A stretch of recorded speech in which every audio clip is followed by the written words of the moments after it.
Olá!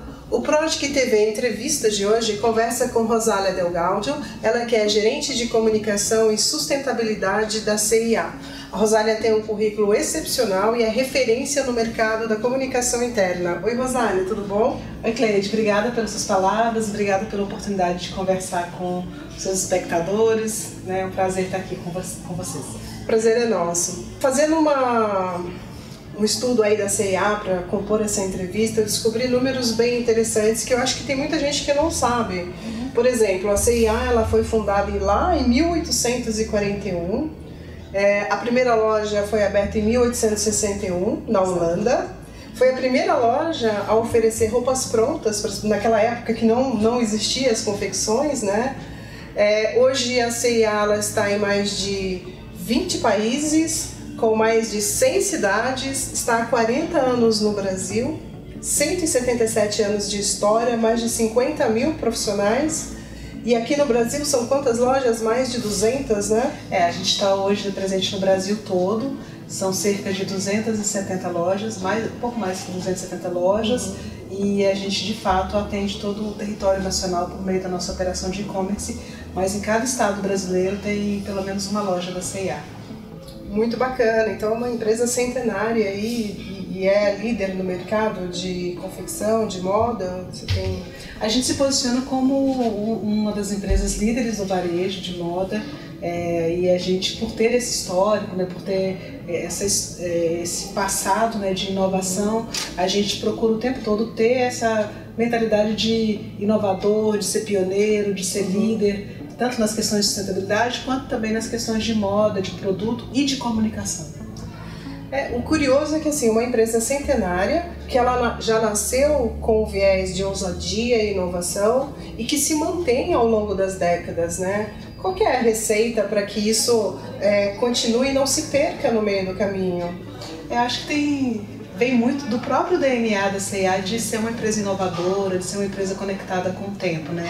Acho que desde a fundação, né, quando os irmãos Clemens e August pensaram no negócio, né, olharam para a sociedade, se conectaram com uma mudança que estava por vir na sociedade e decidiram oferecer roupa pronta para essa sociedade que estava vivendo nas cidades, a CIA sempre teve esse DNA de inovação.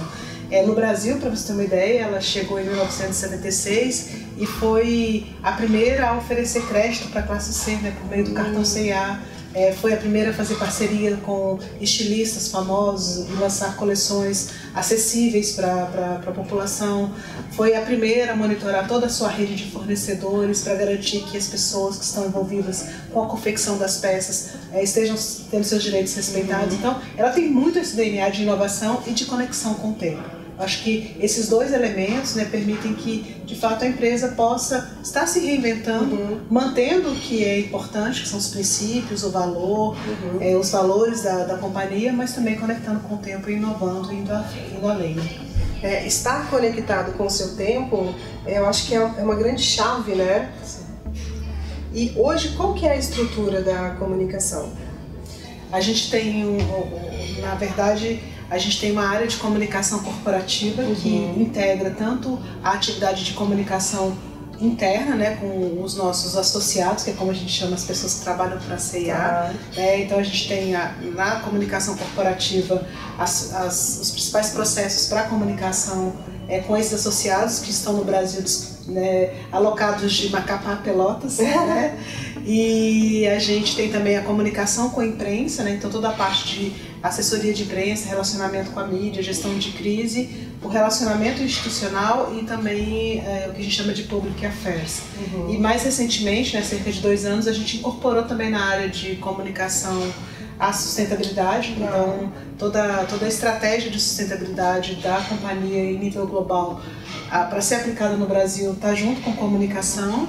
E há 1 ano e meio a gente também integrou relações sindicais. Então hoje basicamente esse é o desenho da área sobre a qual eu tenho responsabilidade. A gente trabalha bastante alinhado com o marketing, né, com a nossa área de marketing, que é quem cuida de toda a nossa parte de redes sociais, comunicação comunicação com o consumidor, comunicação no ponto de venda. Então a gente procura trabalhar muito alinhado com essa área e com todas as áreas da companhia para de fato a gente oferecer um processo de comunicação que atenda às expectativas do negócio, que contribua para o negócio. Tá, você falou de alinhamento.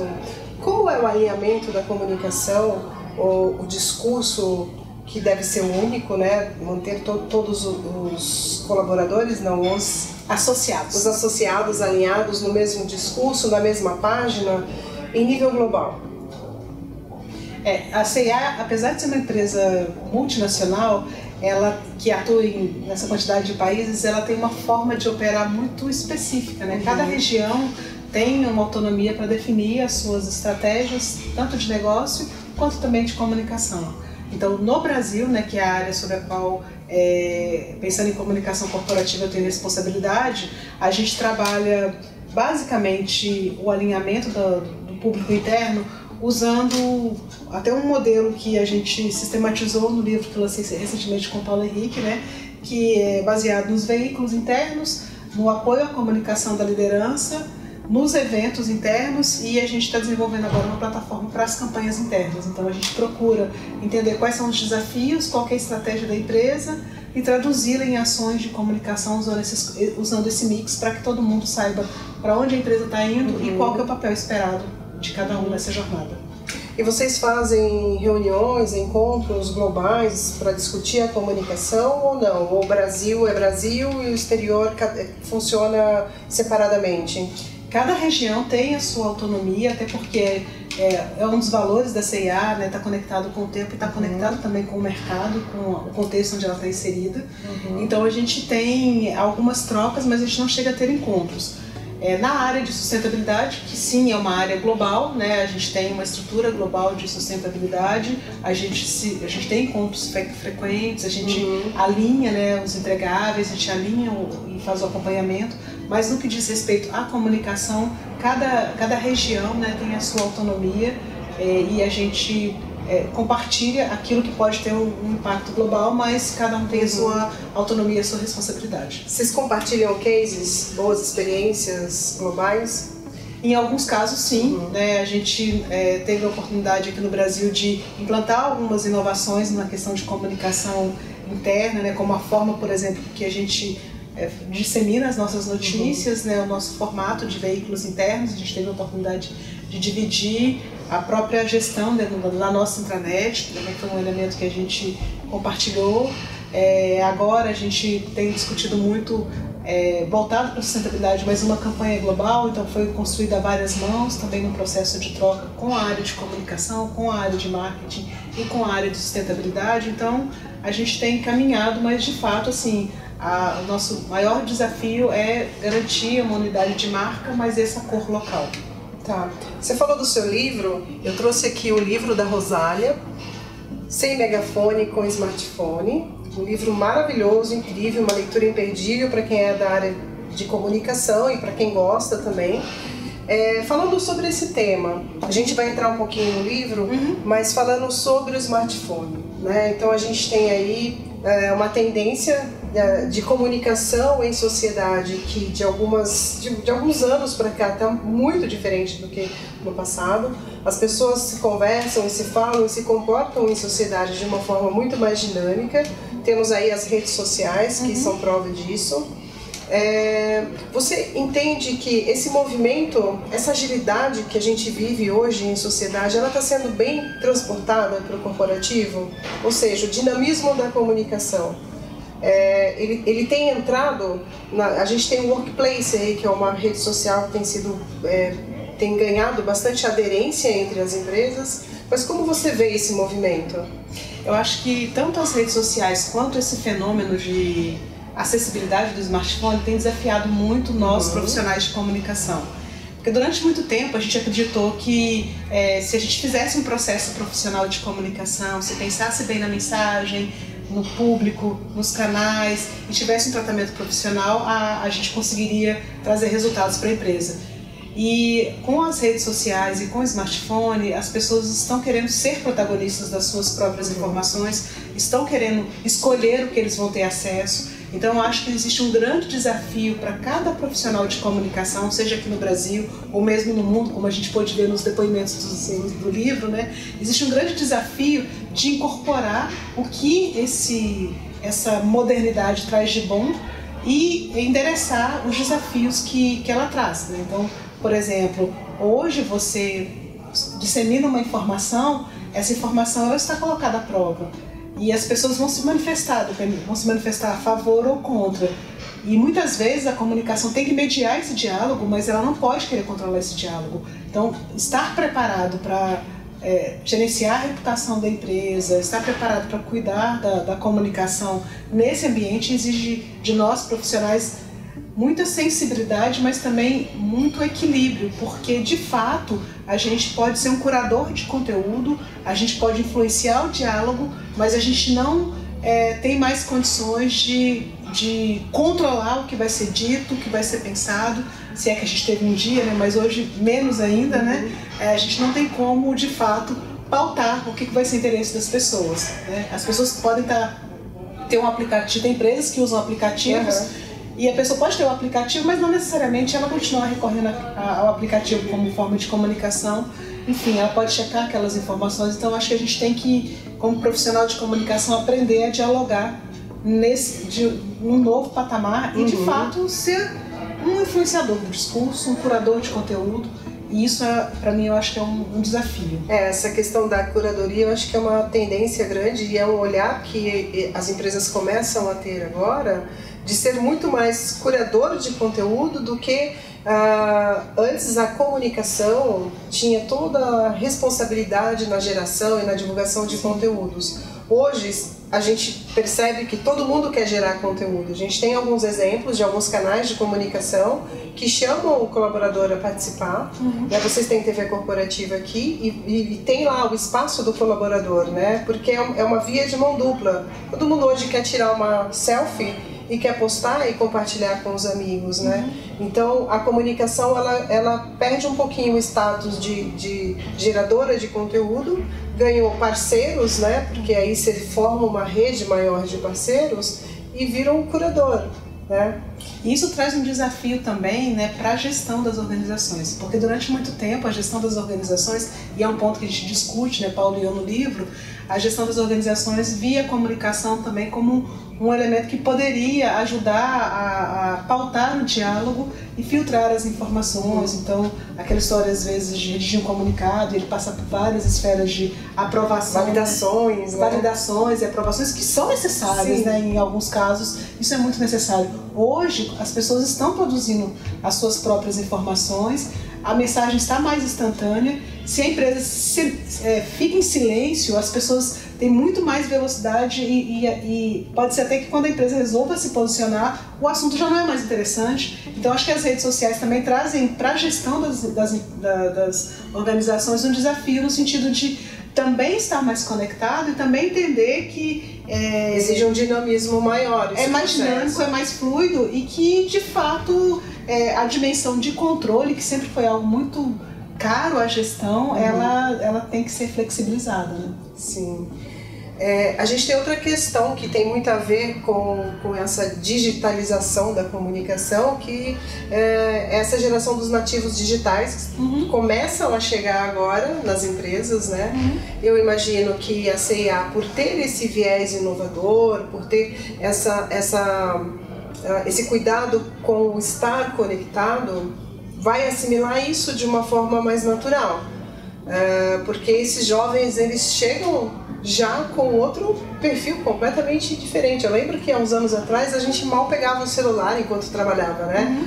Hoje eles trabalham com o celular do lado do teclado, né? E ok, porque é assim que funciona. A gente não pode ir contra uma tendência e contra um jovem que nasceu conectado, né?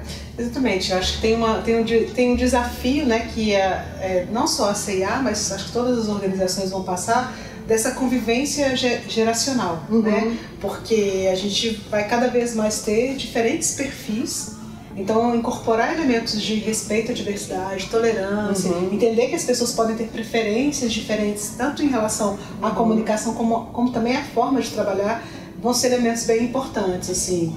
E acho que as empresas que abraçarem mais esse movimento, estarem mais abertas a entender que a diversidade faz parte, é bom, essa diversidade de gerações, essa diversidade de perfil, essa diversidade de preferências em relação à comunicação e à forma de trabalhar, quanto mais cedo isso acontecer, melhor vai ser para as organizações. No nosso caso, a gente tem, né, a CEA é uma empresa jovem, né, ela tem um perfil de público interno jovem, então pra gente é quase natural, assim, né?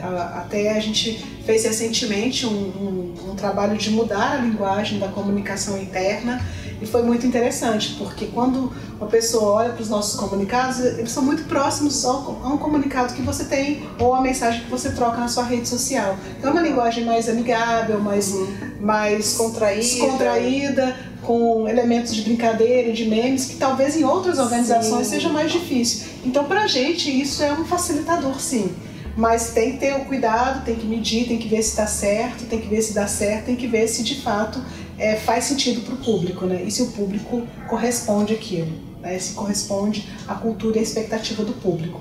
Não dá para achar que então todo mundo vai ser jovem e a linguagem vai ser legal, porque pode ter pessoas que tenham outras preferências, e mesmo sendo jovens, gostem de um pouco mais de formalismo. Então o segredo é conhecer o público. O caro colaborador ainda permanece nos e-mail marketing. Para algumas pessoas isso pode ser importante. Algumas pessoas podem estranhar se receberem a mensagem, aí galera, né? Então eu acho que o segredo para o comunicador é de fato entender que talvez ele tenha que ter não uma solução única, não um comunicado único, mas diferentes formas de acessar as pessoas. A gente tem tentado feito algumas experiências nesse sentido, mas assim, ficou mais complexo, né? A gente não pode mais ter solução única.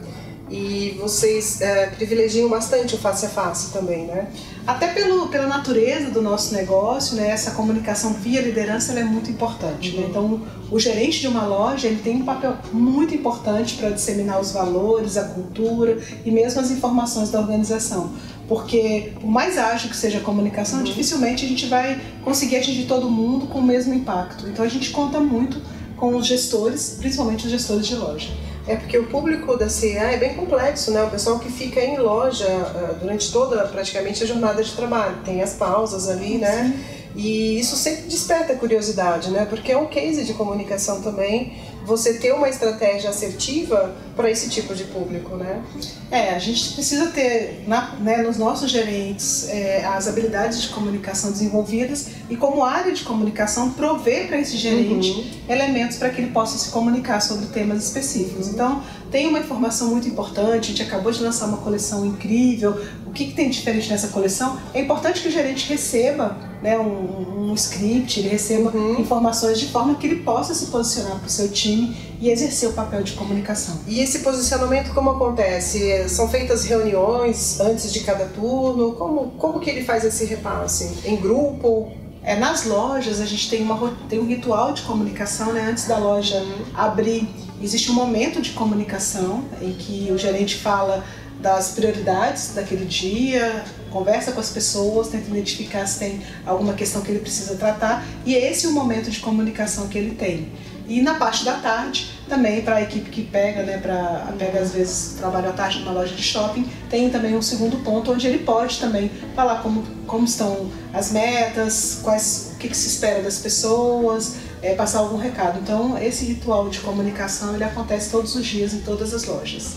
Interessante. Eu queria voltar um pouquinho aqui no seu livro e vocês falam aqui, você e o Paulo, tem vários cases aqui de vários países que vocês conseguiram levantar para compor o livro.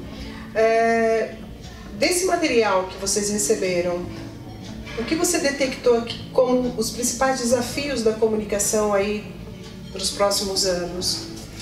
Foi interessante, a gente começou o projeto do livro, pensando em pedir alguns depoimentos e a gente tinha muita certeza de que viria quase que um lugar comum, de que a cultura impacta a comunicação. E quando a gente viu os mais de 80 depoimentos, o que a gente viu é que sim, a cultura impacta a comunicação, mas existem alguns desafios comuns. Por exemplo, o de fato entregar um conteúdo relevante, seja para um profissional que atua na Finlândia, onde as pessoas são super conectadas, seja para um profissional que atua na África, onde as pessoas têm ainda um pouco mais de dificuldade de acesso. Então esse desafio do conteúdo, ele depende da cultura e do contexto onde a pessoa e da tecnologia aplicada nos processos. A gente identificou também o papel da liderança como um elemento fundamental, e é claro que em alguns países há uma preferência pela comunicação feita usando redes sociais, mas o papel do líder ainda é muito importante. Muito forte, né? Muito forte, em questão de credibilidade e também de criação de vínculo de confiança. E uma terceira curiosidade, né, uma terceira descoberta interessante foi de ver que, de fato, esse é um processo de comunicação que tem ganhado muita força, né?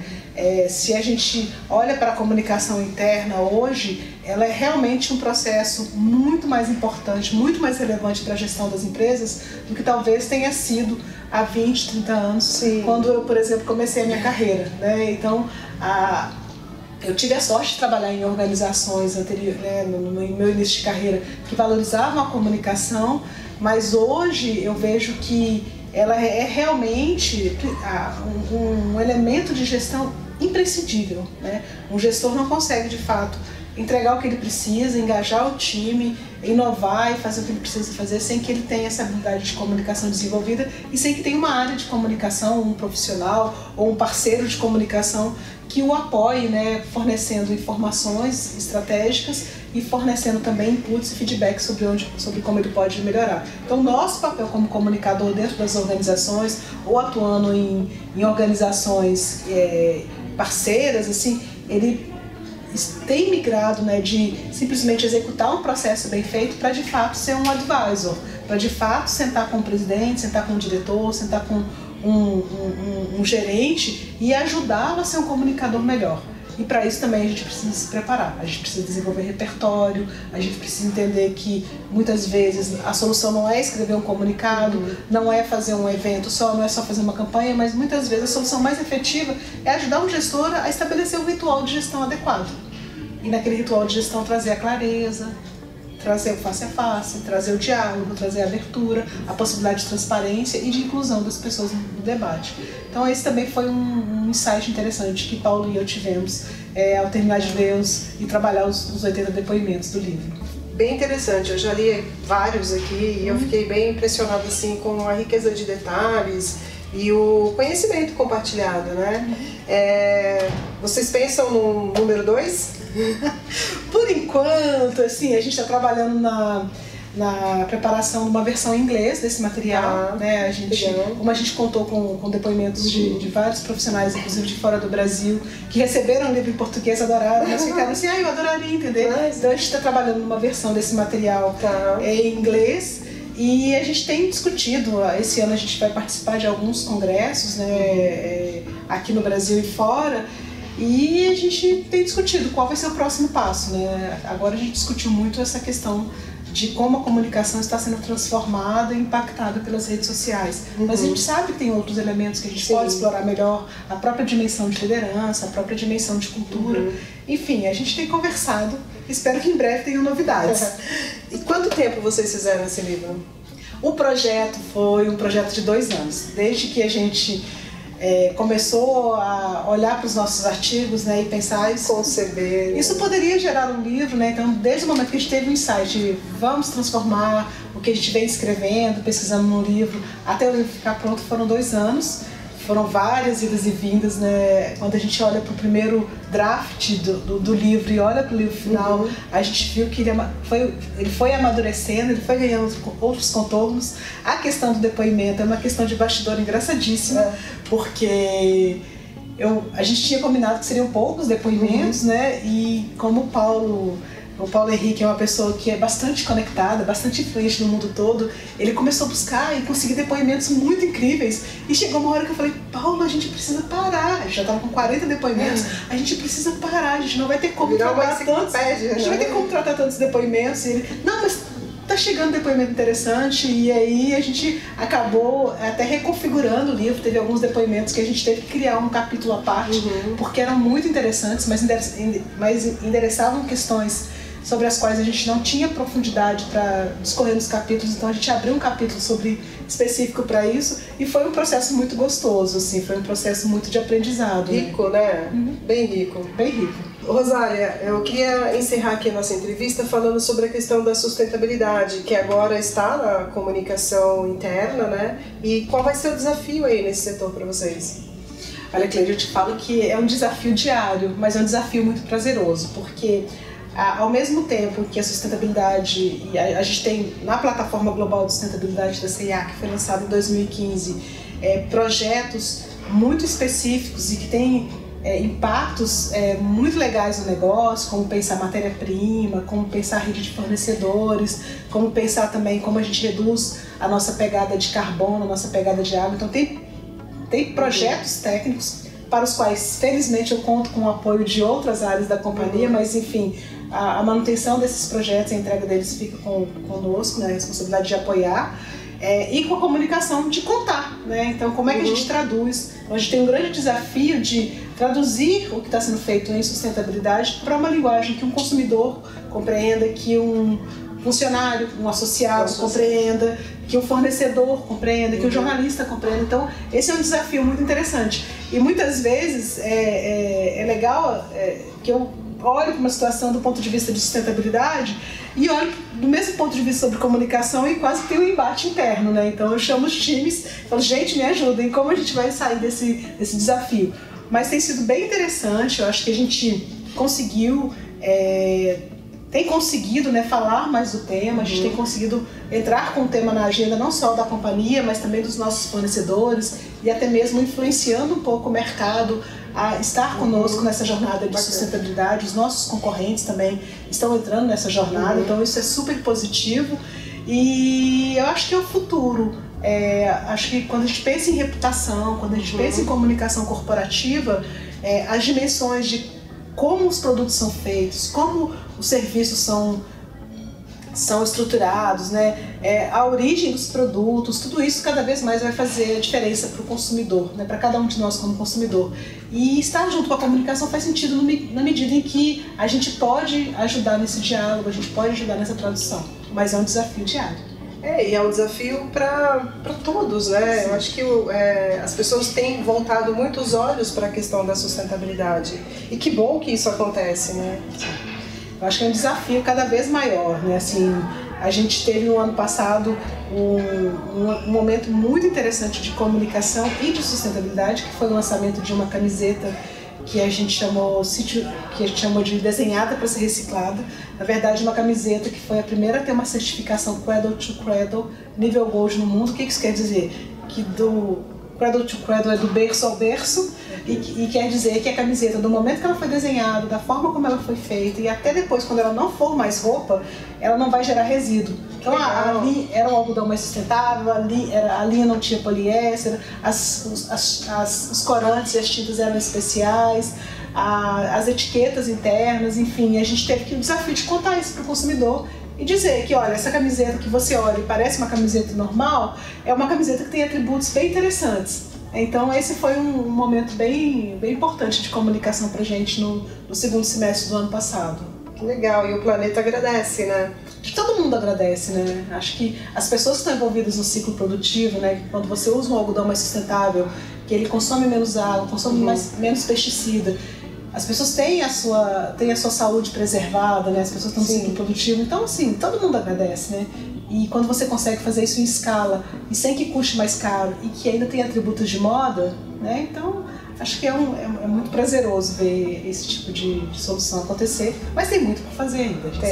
Tem um caminho longo, tem um caminho longo. Rosália, falando em agradecer, eu que agradeço a sua presença aqui, sua disponibilidade em nos dar essa entrevista. Acho que foi incrível. Muito obrigada. Obrigada, Cleide. Obrigada, gente. Tchau. Aqui agora eu vou te dar Nossa, gente, mas não precisava. Legais, uma sacolinha sustentável. Muito bem, eu tô vendo algodão, muito bem. Ecobag. Bacana. Ai, um livro. Você já leu? Não. O nosso Rage. Não. Fazendo sucesso esse livro. Bonito. Aqui eu trouxe uma coisa legal.